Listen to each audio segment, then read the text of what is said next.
पुणे में बंदिश के कहने पर कोई उसे खरोच तक नहीं आने देगा। सब बंदिश की तरफ देखते हैं तो बंदिश सामने देखते हुए कहता है, वो मेरा शिकार है और उसे कैसे सबक सिखाना है ये मैं अच्छे से जानता हूँ। और उसने तो बंदिश की पीठ पीछे वार किया है, इसका नतीजा तो उसे मिलकर ही रहेगा। सब अंदर चलो। फिर सब बंदिश के साथ अंदर चले जाते हैं।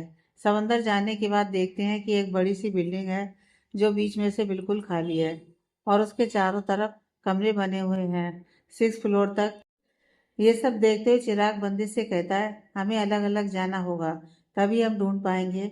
यहाँ पर बहुत सारे कमरे हैं। तो बंदिश कहता है, दो दो जाओ और अपने बॉडीगार्ड को चारों तरफ फैला दो। अगर कोई भी दिखे तो उसे खत्म कर देना। ज़्यादा सोचने की ज़रूरत नहीं है और हर एक कमरे को ध्यान से देखना, एक भी कमरा छूटना नहीं चाहिए। तो सब उसकी बात मान जाते हैं। चिराग दक्ष 2nd फ्लोर पर गए, उनके पीछे कुछ बॉडीगार्ड को भेज देते हैं और सब वहां पर ढूंढने लग जाते हैं। ऐसे ही वो सब पूरी बिल्डिंग को ढूंढ मारते हैं। तभी 5th फ्लोर पर जाने पर दक्ष देखता है कि वहां की सिक्योरिटी कुछ ज्यादा ही टाइट है। 1 इंच की दूरी पर बॉडीगार्ड खड़े हुए हैं। ये देखकर वो सबको अपने पीछे ही रोक देता है और सबसे कहता है, पहले ध्यान से इन बॉडीगार्ड को खत्म करो, इनमें से कोई भी अंदर नहीं जाना चाहिए। यह सुनकर सब अपनी गर्दन हाँ में हिलाते हैं और एक एक बॉडीगार्ड को चुपचाप पीछे से गर्दन पकड़कर वहीं ढेर कर देते हैं। तभी आगे वाले एक बॉडीगार्ड की नजर पीछे जाती है। वो देखता है कि पीछे उसके सारे साथी गायब हैं, वहां पर कोई भी नहीं है। ये देखकर वो घबरा जाता है और अपने आसपास देखता है। फिर वो अपना फोन निकालकर किसी को फोन करने लगता है। तभी चिराग जाकर उसके सर पर अपनी गन से वार कर देता है। वो बॉडीगार्ड वहीं गिर जाता है।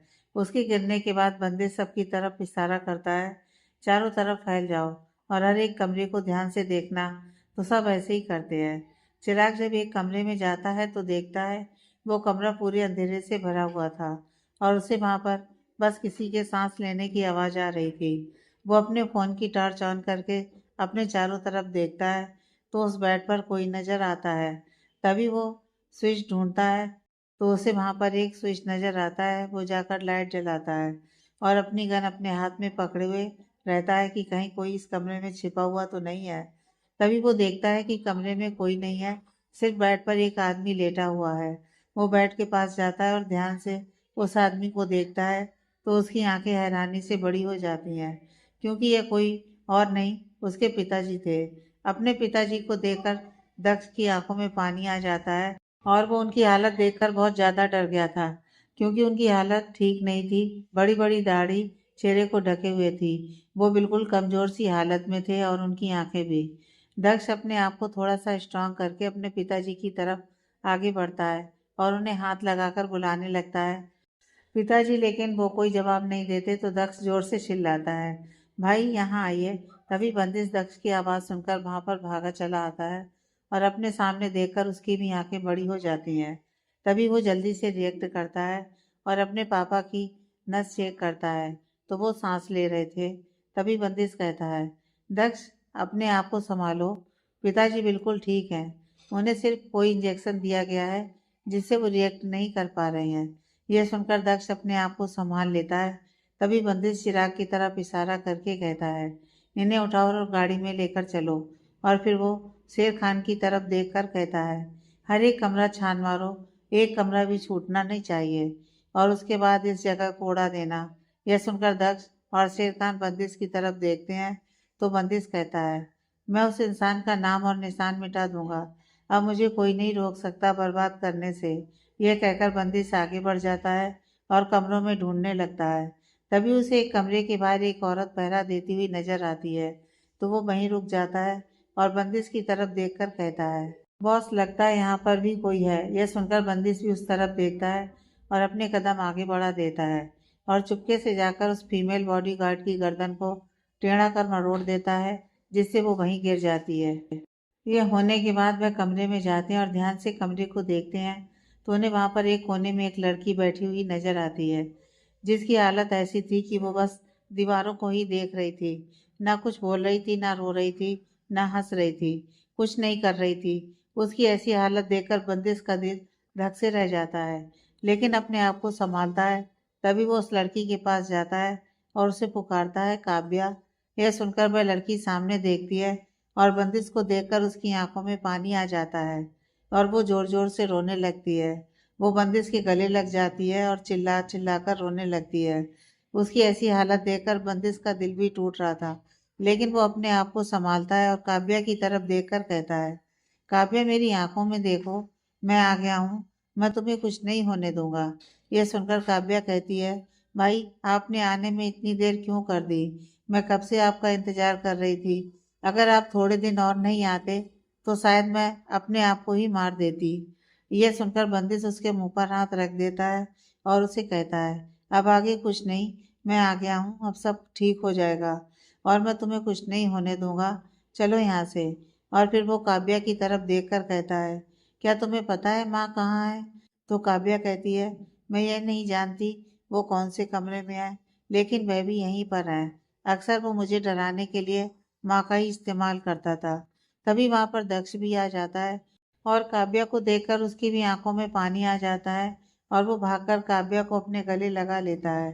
दक्ष के पीछे ही शेर खान भी था। वो भी काव्या की ऐसी हालत देखकर दंग रह जाता है, लेकिन वह भी अपने आप को संभाल लेता है, क्योंकि वह भी काव्या को अपनी बहन ही मानता है। तभी दक्ष काव्या से कहता है, चलो बाहर, फिर हम माँ को भी ढूंढ लेंगे। यह कहकर दक्ष काव्या को बाहर लेकर जाने लगता है तो काव्या अपने कदम रोक लेती है। काव्या को रुकता हुआ देखकर वह सभी रुक जाते हैं और बंदिश काव्या की तरफ देखकर कहता है, क्या हुआ है काव्या, तुम चल क्यों नहीं रही हो?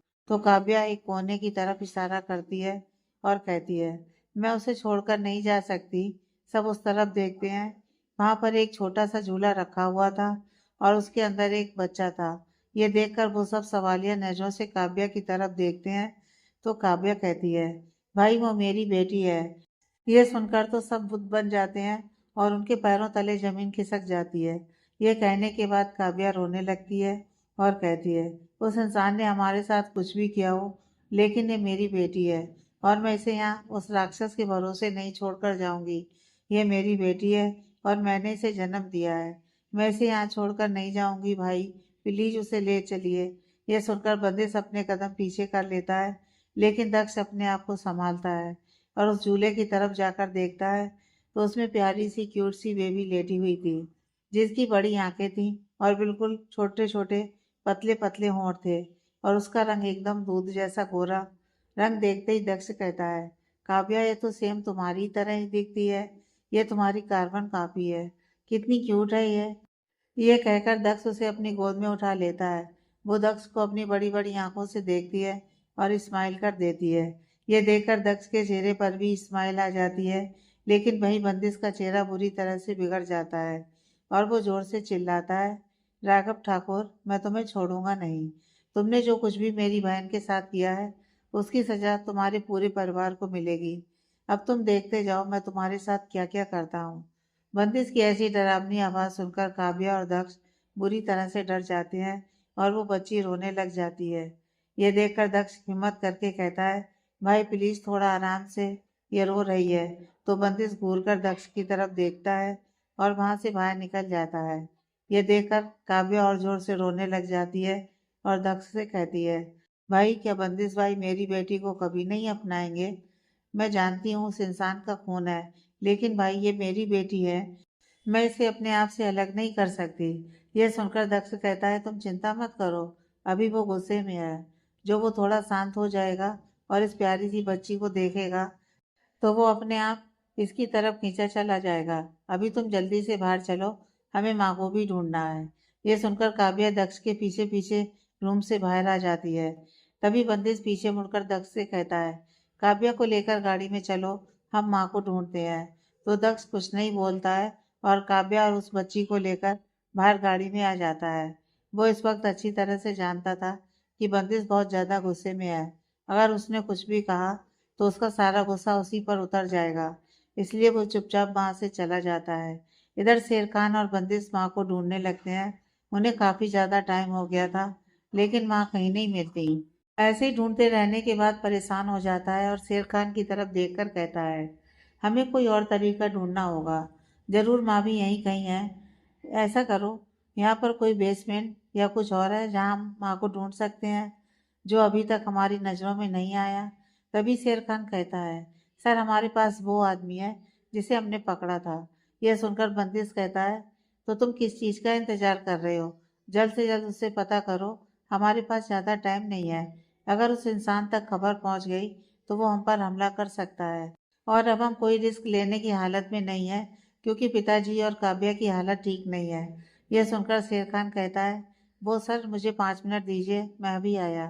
तभी शेर खान उस आदमी के पास जाता है और अपनी गन निकालकर उसके दोनों पैरों पर गोली मार देता है।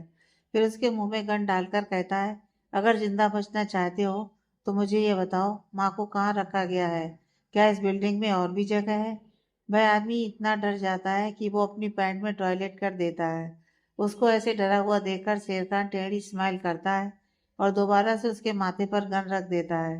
तुम्हारे पास सिर्फ 2 सेकंड है, मुझे जवाब दो, नहीं तो मैं अभी गोली चला दूंगा, क्योंकि मेरे पास ज़्यादा टाइम नहीं है। यह सुनकर वो आदमी गिड़गिड़ाते हुए कहता है, मत मारिए, मैं आपको बताता हूँ। इस बिल्डिंग में नीचे ग्राउंड फ्लोर पर एक बटन है। उस बटन को दबाने से नीचे बेसमेंट खुल जाती है। शायद वहीं पर आपकी माँ को रखा गया है। पूरे यकीन से नहीं कह सकता, क्योंकि मैं यहाँ पर नया हूँ, लेकिन मैंने अक्सर बॉडीगार्ड को नीचे खाना लेकर जाते हुए देखा है। यह सुनकर शेर खान पीछे हटता है और आगे चला जाता है। फिर पीछे मुड़कर उस बॉडीगार्ड के ऊपर गोली चला देता है, जिससे वो वहीं पर मर जाता है। उसके बाद शेर खान बाहर आकर बंदिश को बताता है, नीचे बेसमेंट है। यह सुनते ही बंदिश नीचे की तरफ भागता है। तभी शेर खान कहता है, सर ग्राउंड फ्लोर पर उस बेसमेंट का कोई बटन है जिससे नीचे बेसमेंट का दरवाजा खुलता है। यह सुनकर बंदिश शेर खान की तरफ देखता है और उसे कहता है, तो तुम इतना धीरे धीरे क्यों चल रहे हो? जल्दी चलो, हमारे पास टाइम नहीं है। यह सुनकर शेर खान जल्दी से भागता है और ग्राउंड फ्लोर पर जाकर उस बटन को ढूंढता है। थोड़ी देर में ही उसे वो बटन मिल जाता है। उसे दबा देता है। फिर वो सब नीचे बेसमेंट में चले जाते हैं। वहां जाकर वो माँ को ढूंढने लगते हैं। थोड़ी देर बाद उन्हें चेयर पर एक औरत बंधी हुई नजर आती है, जो बहुत ही बुरी हालत में थी, जिसके बाल बिखरे हुए थे, हर जगह जगह मिट्टी लगी हुई थी। उसके कपड़े भी बहुत बुरी हालत में थे। बंदिश अपनी माँ को देखकर उसके गले की नसें कस जाती हैं। फिर वो भी अपनी माँ को ऐसी हालत में देखकर अपने गुस्से को कंट्रोल करता है और अपनी माँ के पास जाकर उन्हें चेक करता है। वो बेहोश थी। बंदिश जल्दी से उन्हें खोलता है और उन्हें अपनी गोद में लेकर बेसमेंट से बाहर निकल जाता है। बाहर आने के बाद वो उन्हें उस गाड़ी में लेकर जाता है जिस गाड़ी में काव्या और दक्ष बैठे हुए थे। वो जल्दी से अपनी माँ को भी उस गाड़ी में बैठाता है और दक्ष की तरफ देखकर कहता है, जल्दी से चोपर के पास जाओ, हम आ रहे हैं। फिर वो चिराग की तरफ देखता है और उसे कहता है, इन सबको लेकर यहाँ से जाओ, हम अभी आ रहे हैं। यह सुनकर दक्ष कहता है, भाई आप भी चलिए। तो बंदिश गुस्से में दक्ष की तरफ देखता है और उसे कहता है, जितना तुमसे कहा है उतना करो, जल्दी निकलो यहाँ से। अपने भाई की इतनी भारी डरावनी आवाज़ सुनकर दक्ष डर जाता है और चिराग की तरफ देखकर कहता है, चलो यहाँ से। तो चिराग अपने आदमियों से चलने के लिए कहता है, क्योंकि वह जानता था यहाँ पर बंदिश के साथ शेरा है, तो बंदिश को कुछ नहीं होगा। अपने कुछ आदमियों को यहीं छोड़कर वहां से निकल जाता है। एक गाड़ी में दक्ष, काव्या और उसकी माँ थे, और एक गाड़ी में चिराग और उनके पिताजी, और एक एक गाड़ियां उनके आगे पीछे चल रही थी, और वो गाड़ियां वहां से फुल स्पीड में चली जाती हैं। इधर बंदिश शेर खान की तरफ देखकर कहता है, जो मैंने तुमसे जो कहा था वो हो गया? तो शेर खान कहता है, यस बॉस, मैंने सारी तैयारी कर दी है, सिर्फ आपको ये बटन दबाना है, उसके बाद यहाँ पर सब खत्म हो जाएगा। यह सुनकर बंदिश वो रिमोट अपने हाथ में ले लेता है और शेर खान से कहता है, चलो गाड़ी में बैठो। वो सब आकर अपनी गाड़ी में बैठ जाते हैं। गाड़ी में बैठने के बाद बंदिश उस बटन को दबा देता है और उनकी गाड़ियां वहां से थोड़ी दूर पर आकर रुकती है। तो बंदिश उस बिल्डिंग की तरफ देखता है, तो 2-3 सेकंड बाद ही वहां पर धमाका होता है। उस धमाके की आवाज को सुनकर बंदिश को थोड़ा सा चैन मिलता है, लेकिन फिर वो अपने मन में कहता है, ये सिर्फ शुरुआत है, अभी तुम देखते जाओ, तुमने अभी तक असली बंदिश को जाना नहीं है। फिर उनकी गाड़ी तेज रफ्तार से निकल जाती है और थोड़ी देर बाद वो सब चौपर में होते हैं। चौपर में जाने के बाद वो सब बंदिश का इंतजार कर रहे थे। थोड़ी देर बाद वहां पर बंदिश और शेर खान भी आ जाते हैं। उनके आने के बाद चौपर अपनी उड़ान भर लेता है। चौपर के ऊपर जाने के बाद दक्ष उस तरफ देखता है जहाँ से वो सब आए थे, तो उसे वहां से काला धुआं आसमान में जाता हुआ दिखाई देता है, जिसे देखकर दक्ष समझ जाता है कि उसके भाई ने क्या किया है, लेकिन आज वो भी अपने भाई के फैसले से खुश था, क्योंकि वह भी यही करना चाहता था। यह सोचते हुए दक्ष की नज़र अपनी माँ और पापा पर जाती है, तो उसकी आंखों में पानी आ जाता है, क्योंकि वो अभी तक होश में नहीं आए थे। तभी उसे बंदिश की आवाज़ आती है, जो चिराग से कह रहा था, डॉक्टर को फ़ोन करो, वो अपनी टीम को लेकर जल्दी से घर पहुँचे और वहाँ जाकर वो मिनी हॉस्पिटल रेडी रखें। हम ही सबको वहीं पर रखेंगे। हम हॉस्पिटल में जाने का रिस्क नहीं ले सकते, क्योंकि अब तक उस आदमी को सारी खबर मिल चुकी होगी और और वो पूरी तरह से बौखलाया होगा। ऐसे में वो कुछ नहीं कर सकता। तो बंदिश की बात से सब सहमत हो जाते हैं। तभी चिराग बंदिश से कहता है, बंदिश, क्या हमें दादाजी को सब बता देना चाहिए? यह सुनकर बंदिश थोड़ी देर सोचता है, फिर कहता है, अभी नहीं, घर जाने के बाद उन्हें अपने आप सब कुछ पता चल जाएगा। लेकिन अगर हमने उन्हें अभी बता दिया तो वो सोच सोच कर ही परेशान हो जाएंगे। यह सुनकर दक्ष कहता है, हाँ हाँ भाई, सही कह रहे हैं। दादाजी इतना ज़्यादा स्ट्रेस सहन नहीं कर पाएंगे और उनकी तबीयत खराब हो जाएगी। इसलिए अभी हमें उन्हें कुछ नहीं बताना चाहिए। चौहान मेंशन में काफ़ी ज़्यादा रात हो गई थी। तभी मेंशन के बाहर एक गाड़ी आकर रुकती है और उसमें से हैंडसम सा लड़का बाहर निकलता है, जिसकी पर्सनालिटी बंदिश की तरह ही लग रही थी और दिखने में काफ़ी हैंडसम था। उसके घुंघराले बाल उसके माथे पर पड़े हुए थे, जिन्हें वो बार बार अपने हाथ से पीछे करता है और मेंशन के अंदर जाने लगता है। तभी वो देखता है कि बहुत ज़्यादा रात हो गई है, इसलिए वो डोरबेल नहीं बजाता और रामू काका के पास फ़ोन करता है और उन्हें गेट खोलने के लिए कहता है। थोड़ी देर बाद रामू काका दरवाजे पर आते हैं और दरवाजा खोलकर उस लड़के की तरफ देखकर कहते हैं, राजन बेटा, तुम आ गए। हमने बहुत देर तक तुम्हारा इंतजार किया, लेकिन जब तुम नहीं आए तो हमें नींद लग गई। अच्छा किया तुमने डोरबेल नहीं बजाई, नहीं तो बड़े मालिक उठ जाते। वैसे भी वो अभी थोड़ी देर पहले ही सोए हैं। तभी राजन कहता है कि अगर पर दक्ष और बंदिश नहीं है? तो रामू काका कहते हैं, नहीं बेटा, उनके पास एक फ़ोन आया था। उस फोन आने के बाद बंदिश बाबा बहुत परेशान हो गए थे और वह वहां से जाने के लिए तैयार थे। तभी दक्ष बाबा भी उनके साथ चले गए। यह सुनकर राजन कहता है, क्या हुआ है? कोई जरूरी काम है?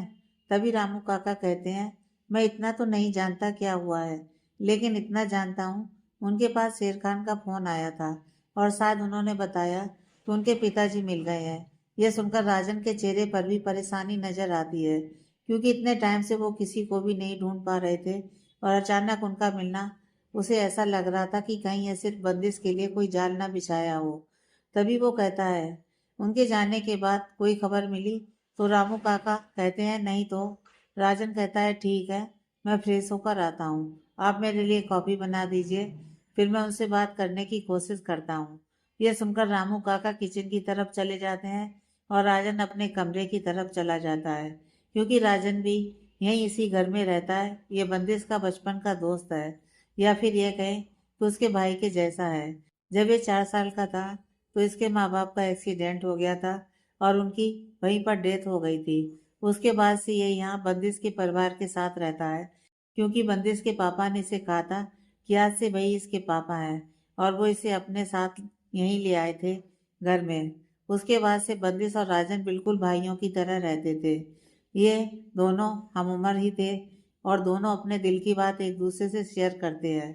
राजन यही सोचते हुए अपने कमरे में जाता है कि आखिर ऐसा क्या हुआ है जो शेर खान ने उन्हें इतनी जल्दीबाजी में बुलाया है। क्या पिताजी का पता चल गया है?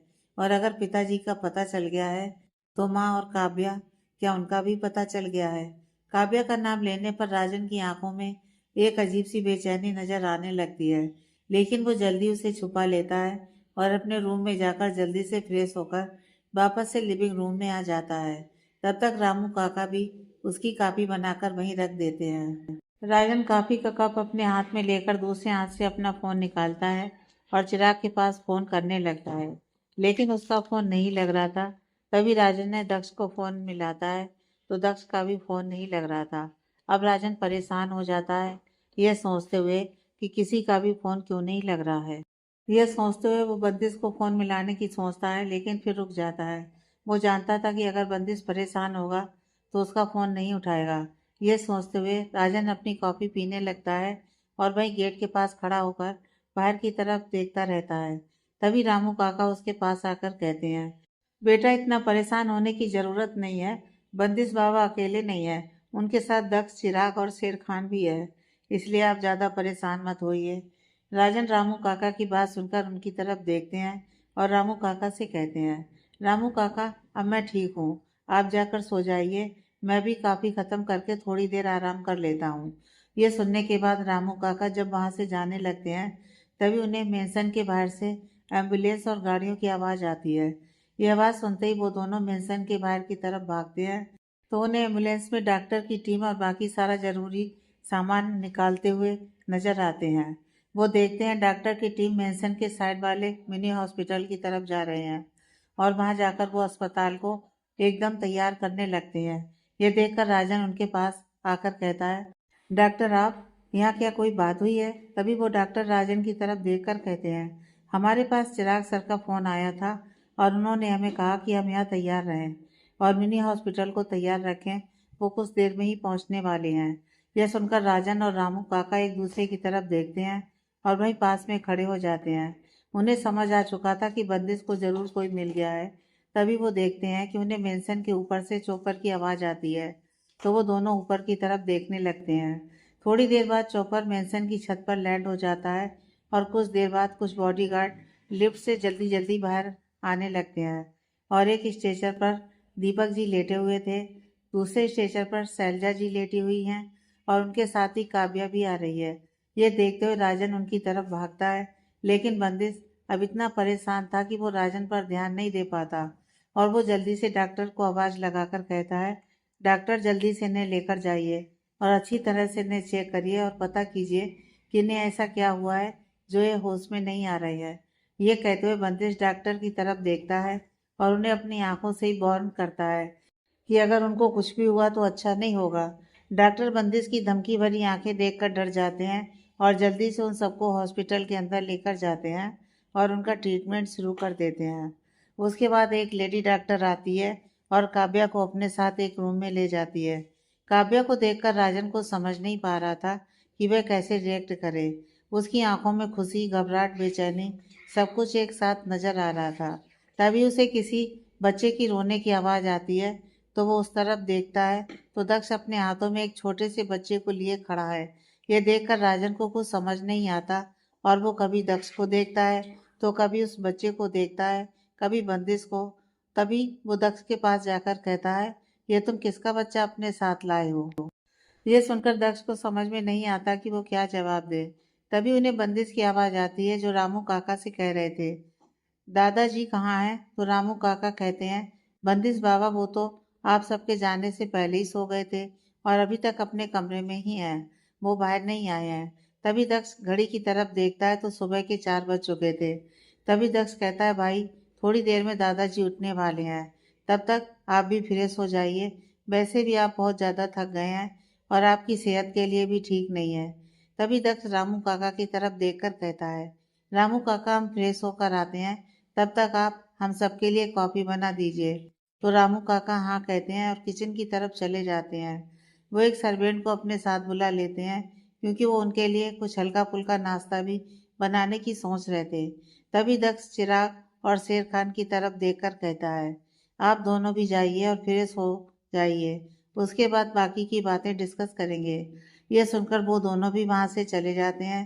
तभी एक नर्स दक्ष के साथ आकर खड़ी हो जाती है, तो दक्ष उस बच्चे को उस नर्स को दे देता है और उसे कहता है कि ख्याल रखना इसे और इसे रोने मत देना। ये कहकर दक्ष वो बच्चा उस नर्स को दे देता है। राजन अभी भी उस बच्चे को एकटक देख रहा था। उसे समझ में नहीं आ रहा था कि ये सब तो ठीक है, लेकिन ये बच्चा कहाँ से आया? वो दोबारा से दक्ष से कुछ पूछने लगता है, तो बंदिश राजन की तरफ देखकर कहता है, तुम्हें थोड़ी देर बाद तुम्हारे सारे सवालों के जवाब मिल जाएंगे। अभी तुम यहीं रहो और सबका ध्यान रखना, हम थोड़ी देर में आते हैं। ये कहने के बाद बंदिश वहां से अपने कमरे की तरफ चला जाता है और दक्ष भी उसके पीछे पीछे चला जाता है। शेर खान और चिराग भी एक दूसरे की तरफ देखकर अपने रूम में फ्रेश होने के लिए चले जाते हैं। राजन वहीं खड़ा रह जाता है। उसे कुछ समझ में नहीं आ रहा था, लेकिन वो फिर भी ये सोचकर थोड़ी देर बाद उसे सब कुछ पता चल जाएगा, वो वहीं एक सोफे पर बैठकर डॉक्टर के बाहर आने का इंतजार करता रहता है। इधर आधे घंटे बाद वो सब फ्रेश होकर अपने घर के लिविंग रूम में बैठे हुए थे। राजन भी वहीं आ जाता है। वो सब बैठकर कॉफ़ी पी रहे थे। तभी उन्हें सीढ़ियों से दादाजी की आवाज़ आती है कि तुम सब इतनी जल्दी कैसे उठ गए हो, या फिर तुम सब सोए नहीं। तभी उसकी नज़र शेर खान पर चली जाती है। वो अच्छी तरह से जानते थे कि शेर खान को किस काम के लिए भेजा गया है।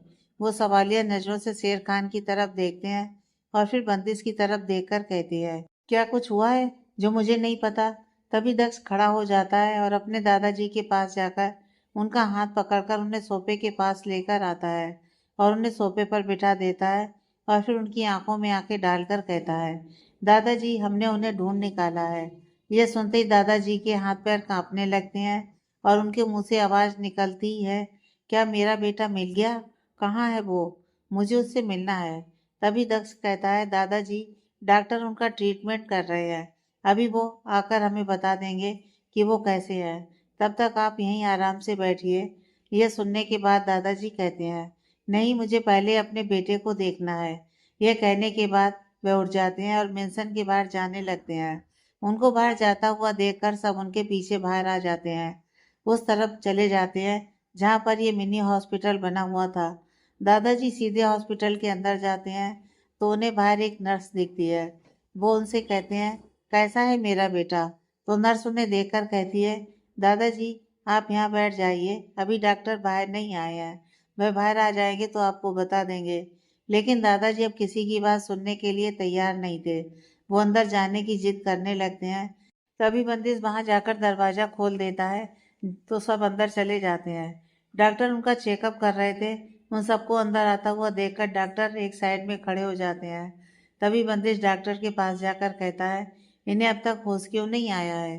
तो डॉक्टर बंदिश की ऐसी भारी आवाज़ सुनकर डर जाते हैं और फिर कहते हैं, बंदिश क्या इन्हें हैवी ड्रग्स के डोज दिए गए हैं ताकि ये होश में ना आए? इसलिए इनको होश में आने में टाइम लगेगा। हमने इनको एंटी डोज दे दिया है, आप चिंता मत कीजिए, इन्हें शाम तक या कल सुबह तक होश आ जाएगा। ये सुनकर सबको थोड़ा सा चैन मिलता है। तभी वो लेडी डॉक्टर भी वहाँ आ जाती है जो काव्या का चेकअप कर रही थी। वो वहाँ आकर खड़ी होती है तो दक्ष उससे पूछता है, काव्या कैसी है? उसे तो कोई परेशानी नहीं है। तो डॉक्टर कहती है, नहीं उन्हें ऐसी कोई चीज़ नहीं दी गई है, बस उन्हें बहुत ज़्यादा टॉर्चर किया गया है जिससे उनके शरीर पर जख्मों के निशान हैं। मैंने उन्हें दवाई दे दी है और उन्हें इंजेक्शन भी लगा दिया है जिससे उन्हें जल्दी ही आराम मिल जाएगा। मुंबई में चौहान मेंशन। यह सुनकर काव्या के शरीर पर जख्मों के निशान हैं। दक्ष और बंदिश की गुस्से के कारण मुठ्ठियां बंद हो जाती हैं और उनकी आंखों में खून उतर आता है। यही हाल कुछ राजन का भी था। जब वह सुनता है कि उसे बहुत ज़्यादा टॉर्चर किया गया है, पहले तो वो कुछ नहीं समझता, लेकिन बाद में जब उसकी समझ में आता है तो उसकी आंखें भी गुस्से से लाल हो जाती हैं। तभी दक्ष शांत होकर डॉक्टर से कहता है, और वो बच्ची, वो ठीक है ना? तो डॉक्टर कहती है, हाँ बच्ची पूरी तरह से ठीक है, बस थोड़ी कमज़ोर है, थोड़े दिन उसकी देखभाल करने की ज़रूरत है। डॉक्टर के इतना कहते ही सब डॉक्टर की तरफ देखते हैं। तो दादाजी डॉक्टर की तरफ देखकर कहते हैं, तुम किस बच्चे की बात कर रहे हो? तभी वहाँ पर बंदिश आकर कहता है, दादाजी वो सारी बातें हम बाद में करेंगे, पहले आप पिताजी से मिल लीजिए। बंदिश अपने दादाजी को लेकर अपने पिताजी के बेड के पास जाता है और डॉक्टर से पूछता है, इन्हें सुबह तक होश तो आ जाएगा, लेकिन क्या इस ड्रग्स से कोई साइड इफेक्ट भी है? क्या इन्हें कोई भी परेशानी हो सकती है? तो डॉक्टर कहते हैं, होना तो नहीं चाहिए, क्योंकि ये ड्रग्स इंसान को कमज़ोर बनाती है, उसके शरीर में जान नहीं रहती और इंसान अपने सोचने समझने की शक्ति खोने लगता है। अब ये तो आपके पिताजी के उठने के बाद ही पता चलेगा कि उन्हें किस हद तक इस ड्रग्स ने नुकसान पहुंचाया है और उन्हें किस किस परेशानी का सामना करना पड़ेगा। जब तक आपके पिताजी होश में नहीं आ जाते, हम कुछ नहीं कह सकते। यह सुनने के बाद बंदिश डॉक्टर को देखकर कहता है, ठीक है, मुझे मेरे पिताजी सही सलामत चाहिए। अगर उनकी सेहत के लिए आपको जो कुछ मंगवाना हो, आप मंगवा सकते हैं, या अगर बाहर से कोई डॉक्टर बुलाना हो तो आप वो भी बुला सकते हैं। तो डॉक्टर बंदिश की तरफ देखकर कहते हैं, पहले उन्हें होश आने दीजिए, हम उसके बाद ही कुछ बता सकते हैं। फिर बंदिश अपनी माँ के बारे में पूछता है तो डॉक्टर कहते हैं, उन्हें यह ड्रग्स थोड़ी कम मात्रा में दी गई है, लेकिन शायद उनकी विल पावर कमज़ोर है तो वो इस ड्रग्स का असर सहन नहीं कर पा रही हैं, इसलिए हो सकता है कि वह कोमा में चली जाएं। यह सुनकर दक्ष, बंदिश और दादाजी सब बहुत परेशान हो जाते हैं। फिर बंदिश डॉक्टर के पास जाकर कहता है, मुझे नहीं पता, कुछ भी कीजिए, मुझे मेरे माँ पिताजी बिल्कुल सही सलामत चाहिए। वो डॉक्टर बंदिश की ऐसी डरावनी आवाज़ सुनकर अंदर तक डर जाता है और डरते हुए ही बंदिश से कहता है, मेरा यकीन मानिए बॉस, उन्हें कुछ नहीं होगा। अगर वो कोमा में जाएंगी तो जल्दी रिकवर हो जाएंगी, क्योंकि अब हम उनकी बॉडी का पूरा ख्याल रख रहे हैं, जिससे उनको ऐसे ड्रग से लड़ने में आसानी होगी। तो आप ज़्यादा परेशान मत होइए। यह कहकर वो डॉक्टर वापस बंदिश की माँ के पास जाकर उन्हें ट्रीट करने लगते हैं। नर्स को कुछ समझाकर वो वहाँ से लैब की तरफ चले जाते हैं। दादाजी जब से अपने बेटे के पास ही बैठे हुए थे। तभी बंदिश अपने दादाजी के पास आकर उनसे कहता है, दादाजी आप ज़्यादा परेशान मत हो, उन्हें जल्दी होश आ जाएगा, आप अंदर चलिए, नहीं तो आपकी तबीयत खराब हो जाएगी और जब पिताजी उठेंगे उन्हें लगेगा कि हमने आपका ख्याल नहीं रखा। यह सुनकर दादाजी कहते हैं, लेकिन मेरा अंदर भी मन नहीं लगेगा। तो दक्ष अपने दादाजी को उठाता है और कहता है, चलिए दादाजी, अभी आपने कुछ खाया भी नहीं है, थोड़ा कुछ खाकर दवाई ले लीजिए, उसके बाद आप दोबारा यहाँ आ जाइए। इतना कहकर दक्ष अपने दादाजी को वहां से अंदर ले जाने के लिए उठ जाता है और उन्हें अंदर लेकर जाता है। तभी वह काव्या की तरफ देखता है, जो एक साइड में डरी सहमी खड़ी हुई थी। काव्या का नाम सुनते ही दादाजी को याद आता है कि हाँ, यहाँ पर काव्या भी है। फिर वो काव्या की तरफ देखते हैं तो काव्या की हालत देखकर उन्हें बहुत बुरा लगता है। काव्या के पास जाते हैं और उसे अपने गले से लगा लेते हैं। दादाजी के गले लगाने से काव्या अपने आप को रोक नहीं पाती है और वो जोर जोर से रोने लग जाती है। रोने की आवाज़ से सब परेशान होते हैं। तो दक्ष वहाँ आकर कहता है, सब घर के अंदर चलो, यहाँ पर डॉक्टर को डिस्टर्ब होगा। तो काव्या भी अपने दादाजी से अलग होकर अपने आंसू साफ करती है और दादाजी के साथ घर के अंदर जाती है। तभी उसे बच्ची के रोने की आवाज़ आती है, तो वो उसकी तरफ जाती है और उसे अपनी गोद में लेकर घर के अंदर चली जाती है। यह देखकर वहाँ खड़ा राजन हैरानी से काव्या की तरफ देखता है और फिर बंदिश की तरफ देखता है। तो बंदिश उसकी नज़रों में उमड़ रहे सवाल को समझ जाता है और फिर वो राजन को देखता है और उसे घर के अंदर जाने के लिए कहता है। वो राजन बंदिश से कहता है, मुझे सब कुछ जानना है। तो बंदिश उसकी तरफ देखकर कहता है, घर चलो, उसके बाद तुम्हें सब कुछ पता चल जाएगा। क्योंकि बंदिश राजन के दिल की परेशानी समझ रहा था, क्योंकि वो अच्छी तरह से जानता था कि राजन काव्या को पसंद करता है और इससे किसी को भी कोई परेशानी नहीं थी। सब राजन को भी अपना बेटा समझते थे और सबका यही मानना था कि काव्या राजन के साथ खुश रहेगी, क्योंकि राजन बहुत अच्छा लड़का है और बंदिश भी राजन को अपने भाई की तरह ही समझता था। तो उसे भी उनके रिश्ते से कोई एतराज नहीं था। लेकिन अब बंदिश राजन की फीलिंग समझ रहा था। काव्या को इस हालत में देखकर और उसके साथ एक बच्चे को देखकर राजन के दिल पर क्या बीत रही होगी, इसलिए वो उसे घर के अंदर चलने के लिए कहता है, ताकि वो आराम से उसे सारी बातें समझा सके, क्योंकि अभी भी बहुत सी बातें ऐसी थीं जो बंदिश को भी नहीं पता थी, जो बंदिश के लिए भी जानना जरूरी था। इसलिए वो उसे घर के अंदर लेकर जाता है। घर में जाने के बाद सब लिविंग रूम में आकर बैठ जाते हैं। दादाजी भी कब से काव्या और उस बच्चे को ही देख रहे थे।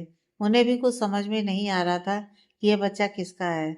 दक्ष भी अपने दादाजी की नज़रों को देखकर समझ जाता है कि दादाजी के मन में क्या चल रहा है। तभी वहां पर बंदिश और राजन भी आ जाते हैं और वहीं बैठ जाते हैं। तभी बंदिश काव्या के पास जाकर उसके सोफे पर बैठ जाता है और उसके सर पर हाथ रखकर कहता है, मुझे सब कुछ जानना है, तुम्हारे साथ क्या हुआ था। और इतना कहकर वो चुप हो जाता है। लेकिन काव्या बंदिश की बात समझ जाती है। वह पहले बंदिश को देखती है और फिर उसकी आंखों में पानी आ जाता है। तो बंदिश उसकी आंखों को पोंछते हुए कहता है, मुझे सब कुछ जानना है, तुम अच्छी तरह जानती हो मेरे गुस्से को। मैं कल से शांत बैठा हूँ सिर्फ सच्चाई जानने के लिए। तो काव्या बंदिश की तरफ देखकर कहना शुरू करती है। इधर दूसरी तरफ गोवा में होटल में एक रूम में एक लड़का एक लड़की को बुरी तरह किस कर रहा है। वो लड़की बार बार उस लड़के से कह रही है, प्लीज़ थोड़ा आराम से करिए, मुझे दर्द हो रहा है। लेकिन वो लड़का उसकी एक नहीं सुनता और उसे गुस्से से देखता है और फिर कहता है, कंसंट्रेट करो, मुझे डिस्टर्ब मत करो। ये कहकर वो दोबारा से उसके साथ फिर से किस करने लग जाता है। उसे बुरी तरह से किस करने लगता है।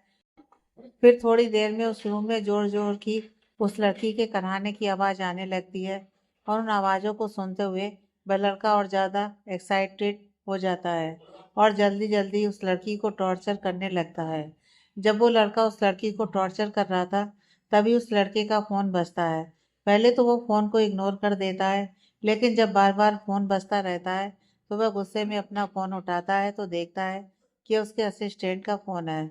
वह गुस्से में ही अपना फ़ोन उठाकर कहता है, क्या हुआ? कौन सी आफत आ गई जो तुम थोड़ी देर के लिए नहीं रुक सकते?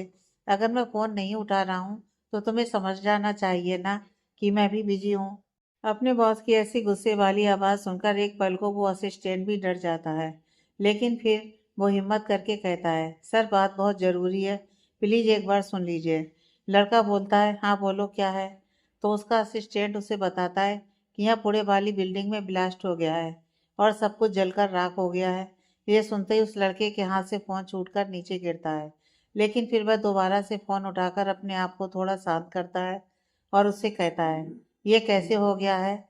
वहाँ तो ऐसा कुछ भी नहीं है जो अपने आप ब्लास्ट हो जाए। सही सही बताओ मुझे क्या हुआ है?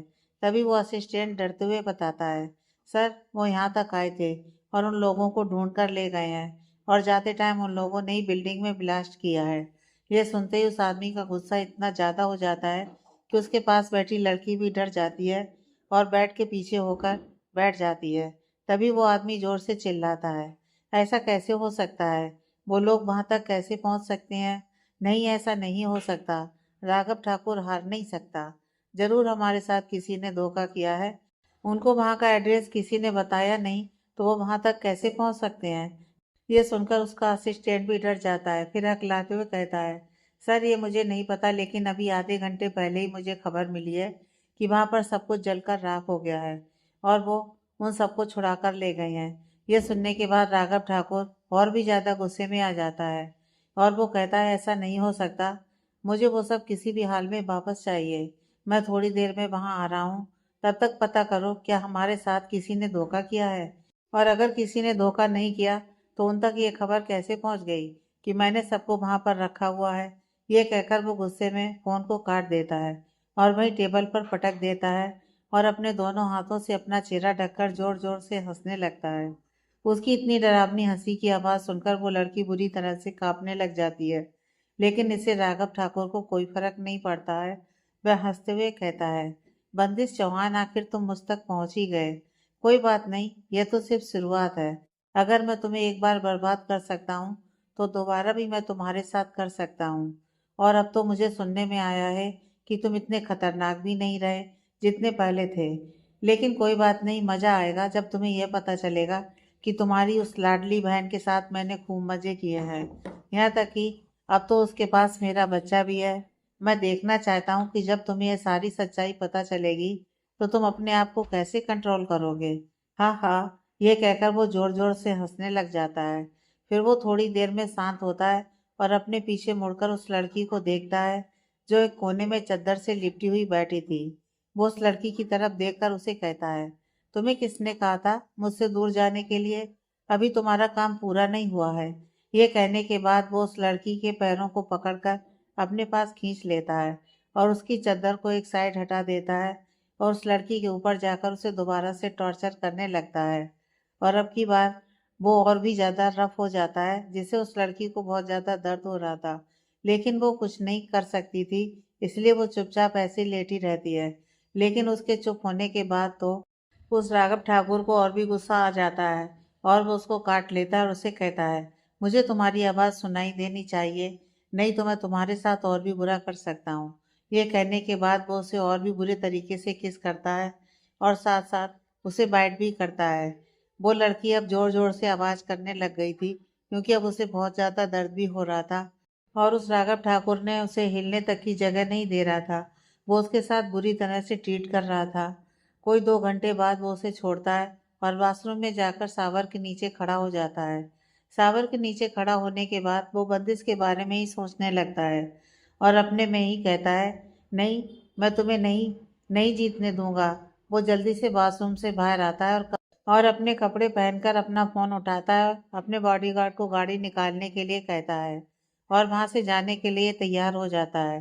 फिर वो बेड की तरफ मुड़कर उस लड़की को देखता है तो वो लड़की बेजान सी बेड पर पड़ी हुई थी। उसकी बस हल्की हल्की आंखें ही खुली हुई थीं। वो उसके पास जाकर उसके गालों को थपथपाता है और उसे कहता है, वेल डन, तुमने बहुत अच्छा किया, तुम्हारी वजह से मैं अपने गुस्से को कंट्रोल कर पाया। तुम चिंता मत करो, तुम्हें कुछ नहीं होगा। और वो अपनी जेब से एक नोटों की गड्डी निकालकर वहां पर रख देता है और अपने एक आदमी को डॉक्टर बुलाने के लिए कहता है, और फिर वो उस रूम से चला जाता है। उसके उस रूम से जाने के बाद वो लड़की किसी तरह से हिम्मत कर बेड पर बैठ जाती है और अपना फ़ोन निकालकर किसी को मैसेज करती है, आपका काम हो गया है, वो थोड़ी देर पहले ही यहाँ से निकला है। और वापस से उस बेड पर ही लेट जाती है। लेट कर अपनी आंखें बंद कर लेती है, क्योंकि अब उसमें इतनी हिम्मत नहीं थी कि वो उठकर अपने कपड़े भी पहन सके। थोड़ी देर बाद उस कमरे में एक लड़की आती है और उसे आवाज़ लगाती है, मानसी उठो। लेकिन मानसी कोई जवाब नहीं देती है। वो लड़की फिर मानसी के पास जाकर उसे देखती है तो उसकी हालत देखकर तो वो भी डर जाती है, क्योंकि उसकी हालत बहुत ज़्यादा खराब थी।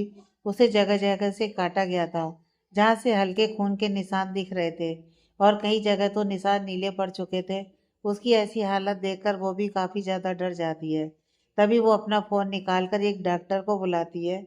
आधे घंटे बाद डॉक्टर कमरे में आता है तो उसे सोफे पर एक लड़की बैठी हुई दिखाई देती है। वह उसकी तरफ देखकर कहता है, नेहा, तुमने मुझे यहाँ क्यों बुलाया है? तो नेहा उस डॉक्टर की तरफ देखकर कहती है, मुझे तुम्हारी ज़रूरत थी। मेरी दोस्त की हालत ठीक नहीं है और ऐसे में मैं किसी और डॉक्टर को नहीं बुला सकती थी, तो मैंने तुम्हें ही बुलाया। एक बार उसे चेक करो, अच्छी तरह से देखो, उसकी हालत सचमुच बहुत ज़्यादा ख़राब है। मुझे डर लग रहा है कि कहीं उसे कुछ हो गया तो उसके भाई का क्या होगा। यह सुनकर वो डॉक्टर कहता है, ठीक है, तुम शांत हो जाओ, मैं अभी उसे देखता हूँ। डॉक्टर मानसी के पास जाता है तो देखता है मानसी की हालत सचमुच में खराब थी। वैसे तो मानसी चद्दर से ढकी हुई थी, लेकिन फिर भी उसके चेहरे के भाव उसे साफ बता रहे थे कि उसके साथ क्या हुआ है। डॉक्टर नेहा की तरफ देखकर कहता है, क्या इसके साथ किसी ने जबरदस्ती की है? तो नेहा कहती है, हाँ, ऐसा ही समझ लो। तो वह डॉक्टर कहता है, तुम लोगों को पुलिस कंप्लेंट करनी चाहिए। यह सुनकर नेहा कहती है, नहीं, हम पुलिस कंप्लेंट नहीं करवा सकते। जिस आदमी ने मानसी के साथ ये सब किया वो बहुत ज़्यादा पावरफुल है, और अगर मानसी ने कोई पुलिस कंप्लेंट की तो वो मानसी को जिंदा नहीं छोड़ेगा, और मानसी का जिंदा रहना ज़रूरी है। उसका एक छोटा भाई है जो अभी अस्पताल में एडमिट है, उसकी तबीयत ठीक नहीं है। तो डॉक्टर कहता है, लेकिन मुझे इसे चेक करने के लिए इसकी चद्दर हटानी पड़ेगी। तो नेहा उससे कहती है, हाँ देख लो, वैसे भी तुम डॉक्टर हो, तुम्हें उसे ठीक करने के लिए तुम्हें उसे देखना है। ये कहकर नेहा खड़ी होकर उनके पास आने लगती है। तभी नेहा का फ़ोन बज जाता है। वो फ़ोन उठाकर देखती है तो ये उसके मैनेजर का फ़ोन था, जो उसे जल्दी से जल्दी नीचे बुला रहा था। नेहा उस डॉक्टर की तरफ देखकर कहती है, मुझे अभी जाना होगा, मैं थोड़ी देर में आती हूँ। तो मानसी को चेक करने के बाद मुझे फ़ोन कर लेना। ये कहकर नेहा वहाँ से चली जाती है। डॉक्टर थोड़ी देर नेहा को जाते हुए देखता है। एक्चुअली ये डॉक्टर नेहा का फैमिली डॉक्टर है, इसलिए वो नेहा को अच्छी तरह जानता है, और नेहा ने इसलिए उसे यहाँ बुलाया था। नेहा ने यही कहा था डॉक्टर से कि उसके दोस्त को उसकी ज़रूरत है, इसलिए वो यहाँ आ गया, नहीं तो ये तो बहुत बिजी है। फिर भी नेहा के कहने पर ये यहाँ आ गया था। फिर वह मानसी के पास जाता, उसकी चादर हटाकर देखता है तो उसकी बहुत बुरी हालत थी, लेकिन वो मानसी की खूबसूरती भी देख रहा था। वो देखता है मानसी सचमुच एक बहुत खूबसूरत लड़की है। उसे मानसी के ऊपर दया आती है, और जब उसे नेहा की बात याद आती है कि उसका इस दुनिया में कोई नहीं है, सिर्फ एक छोटा भाई है, तो उसे मानसी के लिए हमदर्दी होती है। वो मानसी को अच्छी तरह से चेक करता है, फिर आसपास देखता है तो उसे वहाँ पर एक शर्ट दिखाई देती है।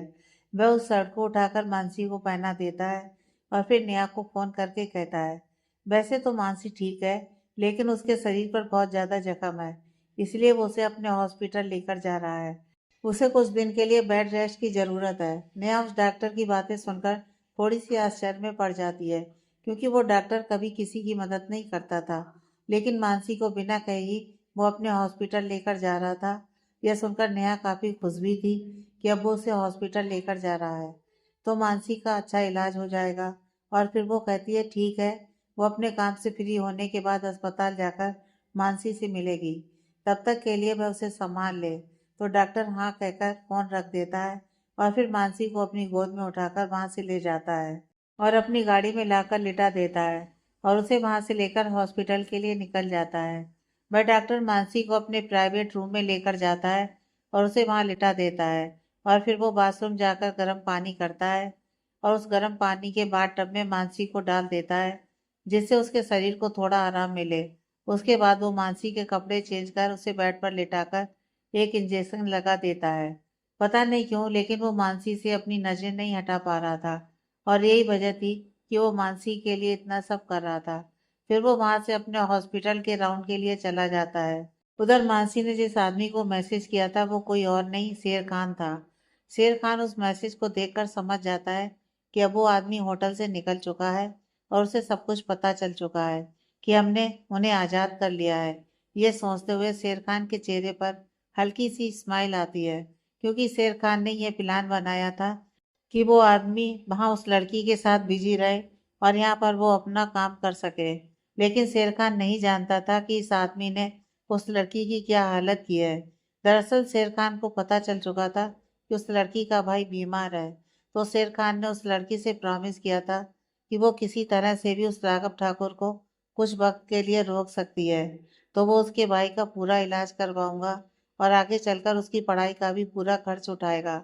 यह सब सुनकर मानसी सोचती है कि अगर मेरे इतना काम से मेरे भाई का इलाज होता है और उसकी पढ़ाई अच्छे स्कूल में होती है, तो यह सोचकर मानसी हाँ कर देती है। इधर शेर खान को कुछ पता नहीं उस जल्लाद ने उस लड़की के साथ क्या किया होगा। वो अपने एक आदमी को फोन मिलाकर मानसी के बारे में सब कुछ पूछता है, तो उसे मानसी की हालत के बारे में पता चलता है। यह सुनकर शेर खान को बहुत बुरा लगता है और वह अपने मन में ही कहता है, मैं तुमसे वादा करता हूँ जो उस इंसान ने तुम्हारे साथ किया है मैं उसका बदला भी उससे लूंगा। मुझे माफ कर देना, मैं नहीं जानता था कि वो इतना नीच इंसान है कि तुम्हारी ऐसी हालत कर देगा। सब सोचते हुए वो दक्ष के पास सोफे पर बैठ जाता है। तभी बंदिश शेर खान की तरफ देखकर कहता है, तुम्हें कब पता चला उसके बारे में? शेर खान कहता है, एक दिन पहले ही पता चला और मैंने ही उसे वहां पर बिजी रखा ताकि हम अपना काम कर सकें। यह सुनकर बंदिश शेर खान की तरफ देखता है और कहता है, और तुमने जिस तरह से उसे वहां पर फंसा कर रखा था उसका नतीजा मैं अच्छी तरह से जानता हूँ। लेकिन अब ये तुम्हारी जिम्मेदारी है, उसका अच्छे से ख्याल रखो और उसे कोई भी परेशानी नहीं होने पाए। तो शेर खान अपनी गर्दन आगे हिला देता है। तभी दादाजी काव्या की तरफ देखकर कहते हैं, काव्या मैं कब से कुछ पूछ रहा हूँ और तुम कुछ जवाब नहीं दे रही हो। काव्या अपने दादाजी की तरफ देखकर रोने लग जाती है और उन्हें बताती है, जिस दिन वो आदमी हमें अपने साथ लेकर गया था उसने हमें एक कमरे में बंद रखा और कुछ दिनों तक उसने कमरे में ही बंद रखा। उसने ना हमें खाने के लिए कुछ दिया, इतना नहीं उसने हमें पानी भी नहीं दिया। उसके आदमी आकर हमें टॉर्चर करते थे। एक दिन उसके आदमी की नज़र मुझ पर पड़ी और वो मेरे साथ बदतमीजी करने लग पड़ा। लेकिन उसी दिन वो आदमी वहां पर आ गया और उसने अपने उस आदमी को वहीं मार दिया। लेकिन मेरी हालत ठीक नहीं थी, मेरे कपड़े फटे हुए थे। ऐसे में जब उस इंसान ने मुझे देखा तो उसकी बुरी नज़र मेरे ऊपर पड़ी और वह मुझे अपने दूसरे कमरे में ले गया और उसने मुझे वहीं रखा और हर रोज मुझे टॉर्चर करता रहा और साथ में ये भी कहता रहा कि बंदिश की बहन के साथ ऐसा करके उसे बहुत अच्छा लग रहा है। मैं कोशिश करती लेकिन मैं उसे रोक नहीं पाती थी क्योंकि मैं बहुत कमजोर हो चुकी थी। उसने मुझे मम्मी पापा के कमरे में भी नहीं जाने दिया और अलग से कमरे में रखा। उसका जब भी मन करता वो वहां आता और मुझे जी भर के टॉर्चर करता है। एक दिन उसे पता चला कि मैं बेहोश हो गई हूँ, तो उसने मुझे डॉक्टर से चेक करवाया, तो डॉक्टर ने कहा मैं माँ बनने वाली हूँ। ये सुन पहले तो उसे बहुत गुस्सा आया। उसने उस डॉक्टर से अबॉर्शन करने के लिए कहा, लेकिन डॉक्टर ने उसे बताया कि अगर उसने मेरा अबॉर्शन करने की कोशिश की तो मेरी जान चली जाएगी क्योंकि मैं बहुत ज़्यादा कमज़ोर हो गई हूँ। यह सुनकर उसको बहुत ज़्यादा गुस्सा आया था, लेकिन फिर उसने कुछ सोचकर डॉक्टर से कहा, ठीक है इसका इलाज करो और इसे दवाई दे दो क्योंकि मुझे ये अपने पास चाहिए किसी भी हालत में। मुझे नहीं पता वो बच्चा भी यहीं रहेगा और अब तो मुझे इसकी आदत हो गई है। जब तक मैं इसके करीब ना जाऊं मुझे चैन नहीं मिलता, तो मेरे चैन के लिए इसका सही सलामत रहना जरूरी है। इसलिए इसका इलाज करो। और फिर ऐसे ही मैंने एक बेटी को जन्म दिया।